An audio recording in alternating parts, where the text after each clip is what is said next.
Concurrent qui a tout à fait le droit lui aussi de jouer le premier road. Hein. Il n'a pas déçu pour l'instant. En 6 sorties, il a fini 6 fois dans les 3 premiers. Donc c'est quand même un excellent pourcentage de réussite. C'est du 100% pour lui.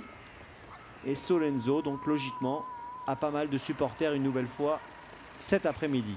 Allez, on passe sous les ordres. Le quintet aujourd'hui sur l'hippodrome de Paris-Vincennes. On retrouve Pierre-Joseph Goetz. Voilà, on est déjà parti avec Speedo Graffiti, avec Speed Barbé à l'extérieur qui prend un bon départ. La écurie des Charmes, le numéro 9, Scaramouche, n'a pas loupé le sien. Le brave Sable Doré est très vite en action. C'est un avantage de 5. Skogo, le long de la corde, va très vite également. Alors qu'à l'arrière, nous voyons Speed System qui a assuré les premiers mètres, mais il est dans le coup. C'est peut-être l'essentiel pour lui. Nous allons venir passer devant les tribunes. Le Speed System ferme la marche en compagnie du numéro 8, Solenzo, qui une nouvelle fois est parti lentement, mais par la suite, en général, il se rapproche. C'est plus catastrophique pour le 6, Skiroche du Perche, qui semble avoir perdu toute chance. De même que le 7, Satchmowood, qui a bien sûr été disqualifié. Lui est très très loin, mais disqualifié depuis le départ. On passe devant les tribunes avec Yves Dreux. Yves Dreux et Sogo au commandement. En deuxième position, Speedo Graffiti. Numéro 14, Pierre Belloche à l'extérieur. La troisième place pour le 3, Speed Barbé, le beau Speed Barbé. Tout près se retrouve Sable Doré. À distance encore, nous retrouvons le numéro 9. Il s'agit de Scaramouche. On se rapproche quelque peu avec la finale 2, le 2, Sam Descaillons. Et le 12, Seabird Sly, qui est parti aujourd'hui. Seabird Sly avec son partenaire Dominique Cordeau.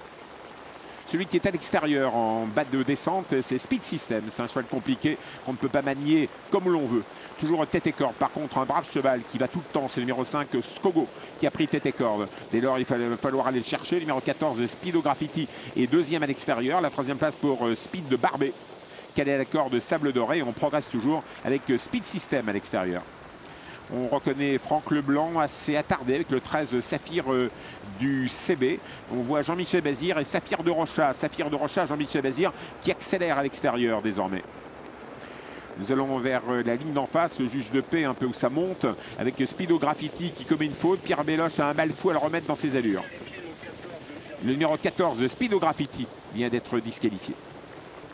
On va comme ça attaquer le dernier kilomètre dans peu de temps avec une faute effectivement du numéro 7, Satchmowood en début de parcours, une faute du 6, Skiros du Perche, une faute du 14, Speedo Graffiti qui vient d'être disqualifié et un gros effort tout à l'extérieur de la piste de Speed System, une très grosse cote, Laurent-Claude Abrivard avec le numéro 4 qui essaye de prendre la direction de l'épreuve. On lui résiste avec le 5, Skogo, Yves Dreux le long d'accord, le 3, Speed Barbé et troisième avec beaucoup de gaz, Christian Mijon. On vient à l'extérieur avec une casaque rayée, c'est le numéro 2, Sam Descaillons qui se rapproche remarquablement. Pas loin se retrouve également Scaramouche. On va vers le dernier tournant avec le 5 Skogo toujours en tête, le 3 Speed Barbé à l'extérieur, Speed System numéro 4 mais qui s'est beaucoup donné dans son sillage, numéro 2 Sam Descaillons. On se rapproche à l'extérieur revenant des derniers rangs avec Solenzo numéro 8 qui enrhume ses adversaires, qui double ses adversaires par paquet en compagnie du numéro 11 et du numéro 13. 400 mètres à parcourir. Le 5 toujours en tête avec le 4 qui essaye de résister, le 8 Solenzo qui vient à l'extérieur, le 11 à l'extérieur, le numéro 2 calé la corde, le numéro 15. On essaie de sortir avec Speed Barbé mais qui a pas ses aises et Speed Barbé semble battu. Entre à ligne droite avec le 5 Skogo attaqué par le 8 Solenzo. La troisième place pour le 15 Sable Doré, le 2 Sam Descaillons qui va gagner peut-être de bout en bout pour Yves Dreux, peut-être pas car Eric Raffin l'attaque. Le gendre et le beau-père contre le gendre. Cette fois-ci c'est le beau-père. C'est le beau-père qui l'emporte avec Skogo. La deuxième place pour Solenzo, la troisième place pour Sable Doré devant Seabird Sly et devant le numéro 2 Sam Descaillons qui prend la 5e place.